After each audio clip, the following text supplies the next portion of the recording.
Hello noble ones, welcome back to my channel. This is the Metatron speaking. You know, last night I decided I wanted to watch a video. 10 terrifying facts about medieval knights. I thought it would have been interesting. Never mind that. I'm not triggered. I'm beyond triggered, I am. In this video, what they're trying to do is that they're trying to debunk wrong things taught by Hollywood through other wrong things that are out there in the internet. Oh my goodness, I think my brain broke. How many views did they get? 2.5 million? No time to waste. Let's get it done. Here are 10 terrifying facts about medieval knights. Knights were of a short height. Yes, that's a proven fact. At the end of the 14th century, the average height of a knight barely exceeded 1.6 meters. He's talking about fact. Where the heck did they get this fact from? Now, when you're talking about knights, you're talking about Europe. So you're talking about French, English, Scandinavia, Italy. Now, even now you can see there is a huge difference depending on the country the person is from. One should imagine that back then would have been the same thing. Where is this average height based on what country? Sounds very strange because all the harnesses that I've seen would be bigger than that. Sigismundsharness, 178. Wellenburg and Sonnenberg, 175. Friedrich the Victorious, 180. And thanks to my friend Martin for these. And there are plenty others. But you wouldn't believe how a medieval knight's face looked like. It was not only unshaved and dirty, but often also pockmarked. No, that would be wrong too. Just think about the clean-shaven fashion of the early 1400s or the fine moustache of the late 14th century. Knights were wealthy, and wealthy people to be nice and groomed. They even had servants to do that for them. You can see that in iconography, you can see that through statues. Under the heavy armour, in the entangled dirty hair and in the folds of their clothes, there were swarms of disgusting lice and fleas. Swarms of disgusting lice and fleas. I mean, honestly, who would want to live like that? I mean, it's not pleasant to live like that. It's not like we're talking about Neanderthal, pre-humans. We are talking about people who are sentient. As we all know, there were no bathhouses in medieval Europe, and knights took showers only, good lord, 3 times a year. And no, don't give me this, there were no bathhouses.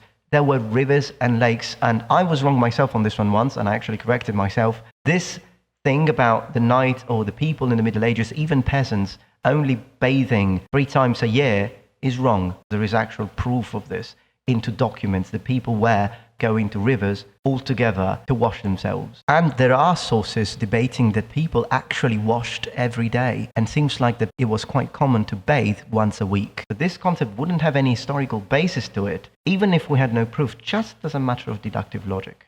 There is even more. Their messy beards were filled with the remains of food and God knows what else.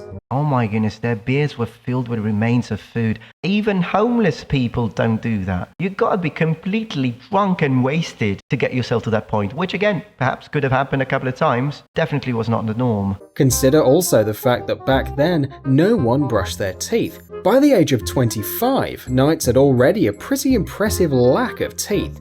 Okay, on the teeth again, I've had a huge discussion on this and almost an argument because people believe the peasants had their teeth full of cavities. What people don't understand is that in order to have cavities, you need to consume sugar. Sugar was a very expensive kind of food. Definitely peasants could not afford, so the idea of peasants having lots of cavities makes absolutely no sense. And even for a knight, it's not something you would eat on a daily basis. So it would actually be easier to get cavities now, in our modern days, than it would be in the Middle Ages. There were other problems. Well, I've seen a lot of skeletons and people, actual archaeologists, reviewing these skeletons, and that's not a thing. While on campaign, knights were encased in armour 24/7, and no matter how hard they tried, it was physically impossible to remove it without somebody's assistance. And even in that case, it took about an hour to put it on or take it off. So guess where a gentle knight was forced to eat himself? Perhaps this is the worst thing I've ever heard. They should be ashamed of this video. Okay, if you don't know him, I've got a really good friend. He's a YouTuber. His name is Ian Laspina.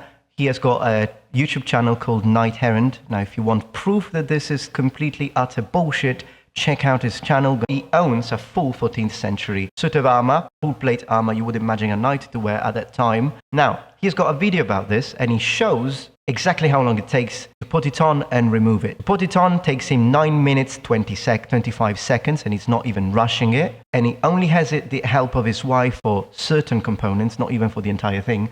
And to remove it, it takes him 3 minutes and a half. 3 minutes and a half. And even worse, 3 minutes and a half is to remove the entire harness from top of the helmet to the sabatons. And you don't need that to use the toilet. You can perfectly leave your leg plates on, and even your mail shirt, actually. You don't need to remove that. It would take you 1 minute and 20 seconds to be ready to heed nature's call.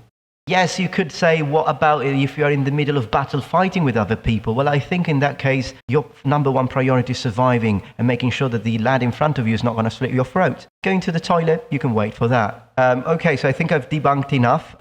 Please, noble ones, please help me out here, because too many people are being deceived. Like, honestly, this YouTube channel has lost my respect. They should make a video saying that this video here is wrong and they should actually remove it, because they're teaching people wrong things. And don't tell me that this is entertainment. This is not entertainment. You know what entertainment is? When you watch a YouTube channel making Minecraft videos, that is entertainment. When you've got PewDiePie screaming, that is entertainment. You watch him scream and you feel entertained. I don't, but some people do. When you have an educational channel and you want to teach people something, then it's not just a matter of taking YouTube's money. It's also a matter of taking responsibility for what you say. Here we've got 2,500,000 people. Well, share this video, help me out. They stroke first, noble ones. It's now time for us to strike back. We've got to defend our own, and you people deserve to be taught reality. Thank you very much for watching. Thank you for your support. And remember, the Metatron has spread his wings. Goodbye.